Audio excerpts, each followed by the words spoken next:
Alright guys, welcome to 3 more simple tuts. I'm going to cover a very basic armor weave that gives you effectively a plate that doesn't connect on the back, allowing you some unique armoring on your bots. So as you can see, I have the edge medium. You can do this with any edge of any of the different cube types. And it's very simple. You're going to need a base plate like this, and all you're going to do is place your edges just like this.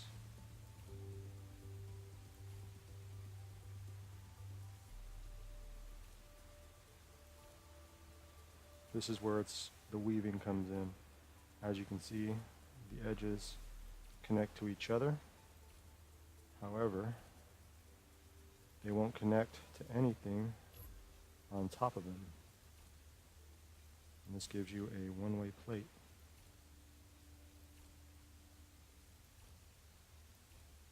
Which can stop laser fire and plasma fire extremely well. However, rail fire can cut through 3 of these plates.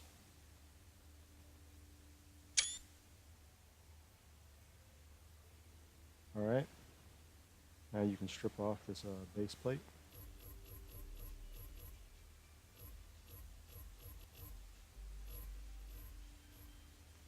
And now you have your weaved plate. Now, let me demonstrate why this is useful.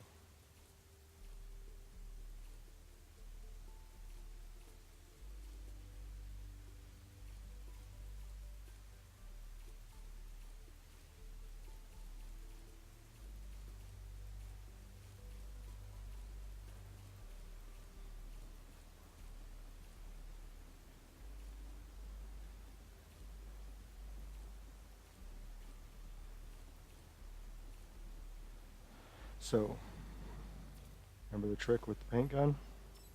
You can now see how your damage is going to transfer. And as you see, it transfers out across the plate instead of directly up through into the secondary plate. This is very, very useful against laser fire and plasma fire. Lasers use a single particle hit that transfers in, and this will actually transfer those laser hits across the surface, not letting it penetrate into your bot. Plasma actually fires out several particles, and they will each strike and be directed across the surface without actually doing penetrative damage. Rails, however, have one projectile that is actually broken into 3 that hit consecutively. So the first one will actually penetrate, the second one will hit this plate, and the third one will actually penetrate and hit anything above this. Also, this is very, call it glassy armor, because if you destroy this back part and then around here, what happens is large chunks of this can be blown off. So it's best if used sparingly. Generally, you want to use it on the bottom of your bot to protect from plasma, or on the top for the same reason. It's just another technique to add to your duffel bag as you build. Alright, moving on to the next part. Alright guys, now we're going to cover another simple topic, and that's rod forcing. And what that is mounting movement parts or weapons onto rods, and then armoring around those rods. As you can see, this armor, when I place it in the front, now any damage will pretty much spread around this weapon rather than hitting the weapon itself or hitting the connection block. And you'll have to actually strike the block itself. Now this might not seem like much, but this can go a long way towards increasing how long your weapons last. The same thing can be done for pretty much any movement type.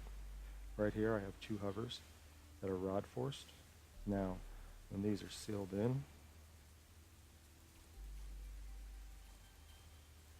all of this armor acts as a protective sheath for those hovers. And the only way for those hovers to be destroyed is if the hover itself takes a direct hit, or this block back here is destroyed. And since this block is actually encased in armor, it's very hard for any damage transfer to get there and destroy it. When you rod force like this, what you'll often find is all of these blocks stripped off with your hovers left remaining just like this, giving you the ability to still hover effectively.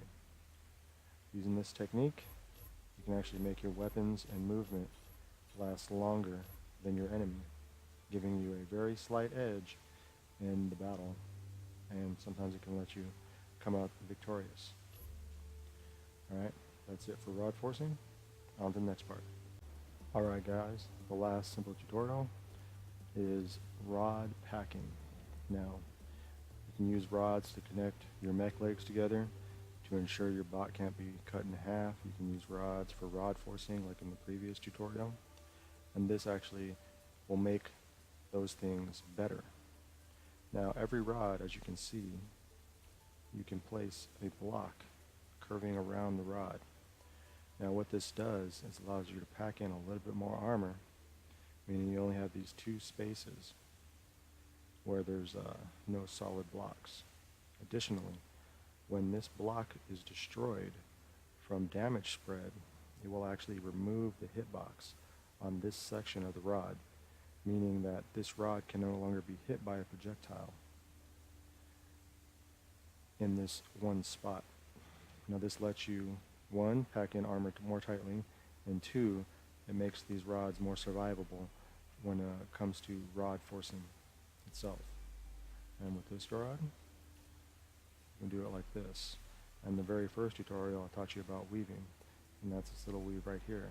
So damage spreads, it's likely to destroy all three of these blocks, reinforcing this rod and making whatever's connected that less susceptible to being removed. And here we have a curve rod. There's lots and lots of ways you can pack these. The best way to figure it out is just to play with it. But just like that, you can pack in more.